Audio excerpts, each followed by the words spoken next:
at the United Nations, history is usually shaped by the loudest voices in the room. Presidents, ambassadors, and permanent representatives speak with the weight of armies, economies, and alliances behind them. But on one afternoon that never made global headlines, something quieter happened. A man almost no one noticed was given exactly 3 minutes to speak. No applause followed when he stood. No one expected him to matter. Yet, when the voting board lit up minutes later, several delegations realized something had shifted.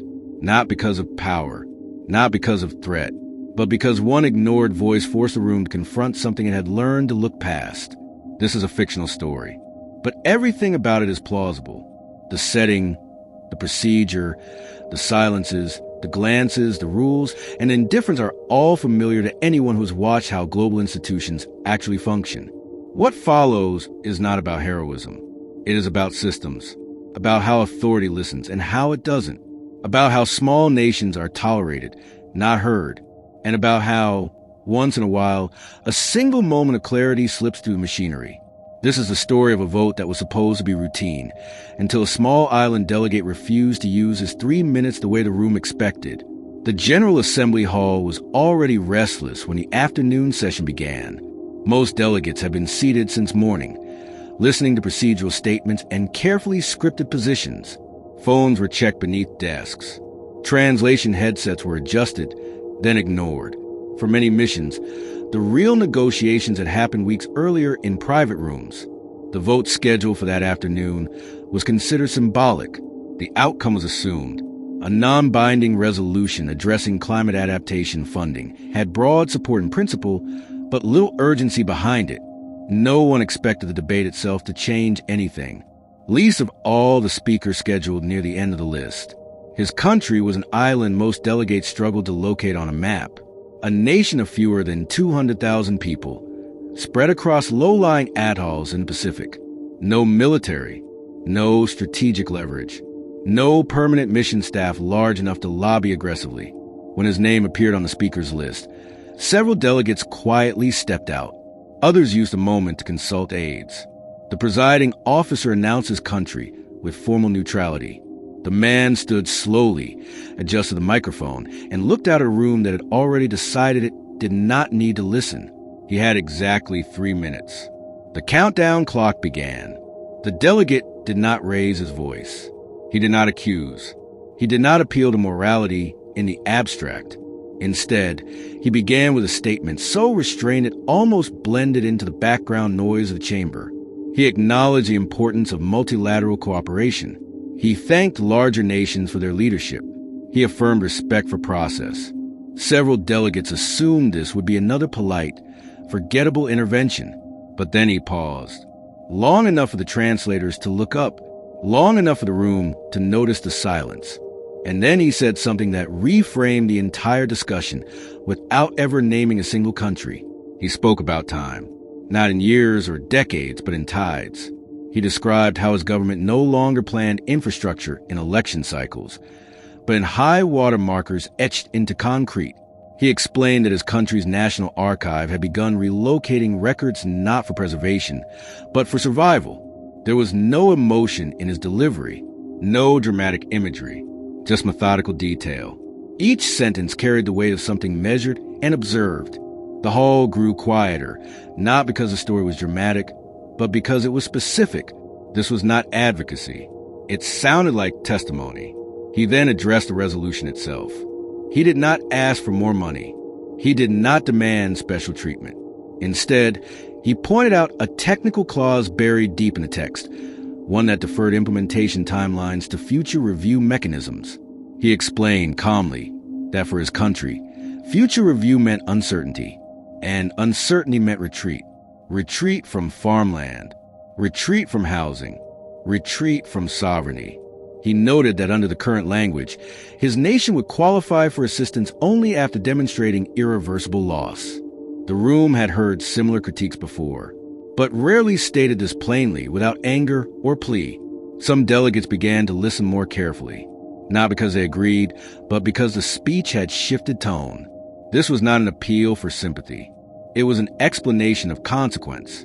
He described how his government had already drafted contingency legislation for partial relocation, how young professionals were quietly encouraged to seek education abroad, how international law offered no clear status for a nation whose territory might disappear while its people remained.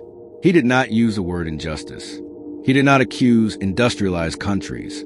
He simply described policy outcomes that followed logically from existing frameworks. The discomfort in the room was subtle, but real. With 1 minute remaining, he did something unexpected. He addressed the voting board directly. He noted that many delegations would vote in favor of the resolution because it signaled commitment without binding obligation. He acknowledged the political convenience of such votes. Then he stated, without judgment, that for his country, symbolic commitment carried a measurable cost. Each year, delayed action reduced the options available to future administrations. He did not ask anyone to change their vote. He only asked that when they press a button, they understand what kind of time they were voting in. Then he stepped back. There was no applause. The chamber rarely applauded during formal sessions. The presiding officer thanked him and called the next speaker. But something had shifted. Delegates who had stepped out began to return. Advisors leaned in to whisper clarifications. Legal officers asked for copies of the speech. The next intervention sounded different, as if the room had recalibrated its awareness. The resolution, once considered routine, now felt exposed. Not flawed, but incomplete. When debate closed and the voting sequence began, several delegations hesitated. The board lit up slowly. The margin was narrower than expected. The resolution still passed, but not by the margin leadership had projected. More importantly, 3 delegations proposed immediate interpretive statements. Others requested formal review of implementation timelines. A procedural amendment was scheduled for follow-up discussion. None of this was dramatic. No headlines announced a reversal. But within UN procedure, this was significant.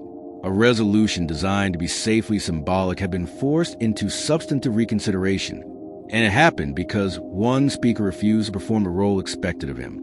He did not dramatize his vulnerability. He articulated its administrative consequences. And the system, briefly, had to respond. After the session, the delegate returned to his seat without comment. He did not seek interviews. His mission lacked a press officer that afternoon. By evening, most news coverage focused on speeches by major powers. The small island intervention was not mentioned, but inside the building, something lingered. Policy aides circulated excerpts of his remarks. Climate negotiators referenced his framing in private meetings. A legal advisor from a European mission requested a bilateral conversation. None of this would appear in official records as influence, but influence at the UN rarely announces itself.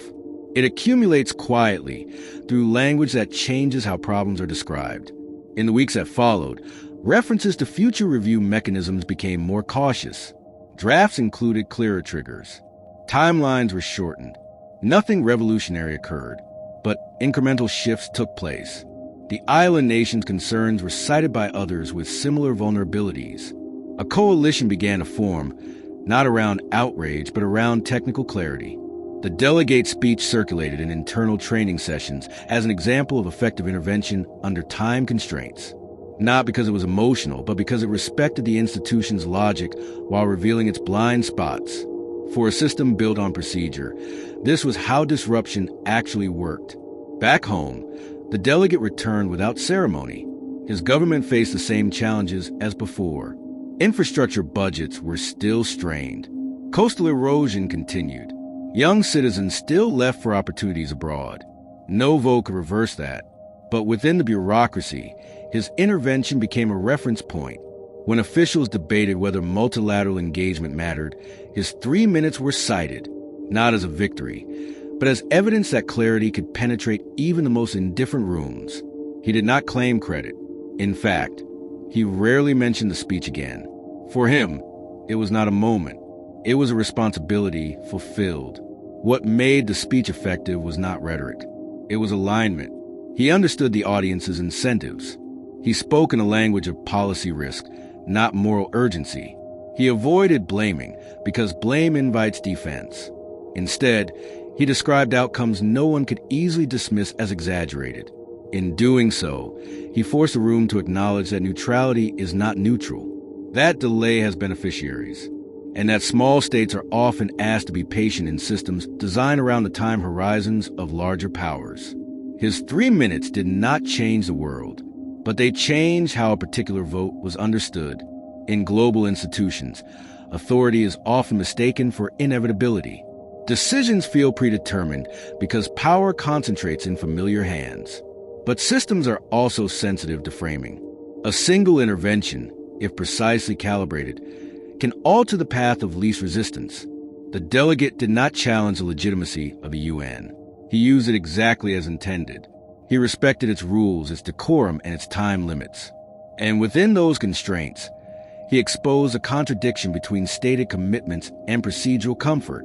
That is why the room listened, not because he was small, but because he spoke from inside the logic of the institution itself. This story does not end with reform. There was no sudden influx of funding, no emergency summit convened in response to his words. That would be unrealistic. Change at this level is rarely dramatic. It is cumulative, measured in footnotes, amendments, and informal alignments. But the speech became part of that accumulation. It altered how certain delegations assessed the political cost of delay. It made neutrality less comfortable.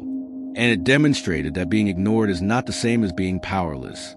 Sometimes, it simply means a room has not yet been forced to reckon with specificity. For small nations, the challenge is not speaking louder. It is being heard without spectacle. The delegate understood this. He did not seek sympathy. He offered clarity. In doing so, he avoided the trap of being dismissed as emotional or self-interested. His speech did not demand action. It revealed consequence. That distinction matters in spaces where authority resists moral pressure, but responds to procedural risk. The vote changed not because delegates felt guilty, but because they felt exposed. Exposed to the realization that their comfortable abstractions carried real administrative costs for others. Years later, analysts reviewing the evolution of climate adaptation language would struggle to pinpoint when the shift began. There would be no citation linking it to one speech. That is how influence often hides. But those who were in the room remember the afternoon when a vote slowed unexpectedly, when a minor delegation disrupted expectations without confrontation, when 3 minutes forced a recalculation, not because of passion, but because of precision. The delegate's country remained vulnerable, but within the system, its concerns became harder to postpone, and that, in institutional terms, is a form of leverage rarely acknowledged. The United Nations is designed to give every member a voice. In practice, not all voices carry equal weight. This is not a flaw. It is a reflection of the world it represents. But moments like this reveal that weight is not fixed. It can be shifted briefly by how a message is delivered. The delegate did not ask the room to imagine his suffering. He asked them to understand their own procedures. He reframed the vote as a decision about time, not money. And in doing so, he disrupted the assumption that small states must speak emotionally to be noticed. There's a tendency to romanticize underdog stories, to turn them into narratives of triumph. This is not one of those stories. The delegate did not defeat a system. He navigated it. He used its rules to reveal its limitations. And then he returned home to the same structural constraints he had always faced. But within those constraints, his intervention mattered, not because it was dramatic, but because it was disciplined. It demonstrated that even in rooms dominated by power, clarity can create discomfort. And discomfort in bureaucratic systems is often the first step toward adjustment. For viewers watching the story unfold, the temptation is to ask whether speeches still matter. In an age of closed-door negotiations and pre-negotiated outcomes, public statements can feel performative, but this moment suggests otherwise. Speeches matter when they are not performances, when they are treated as instruments. The delegate did not speak to be remembered. He spoke to recalibrate a process. His success was not measured in applause or headlines, but in hesitation, in the brief pause before a button was pressed, in the quiet recognition that something procedural had become personal. Authority often listens selectively. It responds to threats, incentives, and legitimacy. The delegate offered none of the first two, but he challenged the third. By aligning his argument with the institution's stated values, he made an action harder to justify internally. That is why the vote shifted. Not dramatically, but measurably. The system did not collapse. It adjusted, and for a small nation with limited leverage, that adjustment was not insignificant. It demonstrated that the language of policy, when used precisely, can cut through indifference more effectively than outrage. This fictional account reflects a broader truth about global governance. Change rarely comes from grand gestures. It comes from moments when assumptions are quietly disrupted. When someone speaks not to be heard, but to be understood, the delegates' 3 minutes were effective because they respected the intelligence of the room. They did not oversimplify. They did not accuse. They illuminated. And in doing so, they created a brief window where delegates saw beyond their talking points. That window closed quickly, but not before altering the trajectory of a single vote. For small states, the lesson is not that speeches can save them. It is that clarity can buy time. And time, in policy terms, is often the most valuable currency. The delegate did not change the outcome entirely, but he narrowed the margin. He delayed complacency. He inserted his country's reality into the procedural memory of the institution. That may not sound like much, but in a system designed to absorb dissent, even small disruptions can accumulate, especially when they are grounded in the institution's own logic. For larger powers, the lesson is less comfortable. It suggests that indifference is not invisible, that even routine votes carry signals, and that small states are not merely symbolic participants. They are indicators. Their vulnerability exposes the consequences of delay more clearly than abstract models ever could.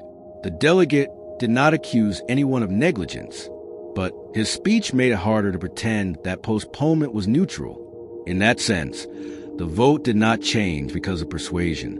It changed because of recognition. Recognition that procedural comfort has a cost someone else must pay. The UN will continue to be criticized for its limitations, and many of those criticisms are justified.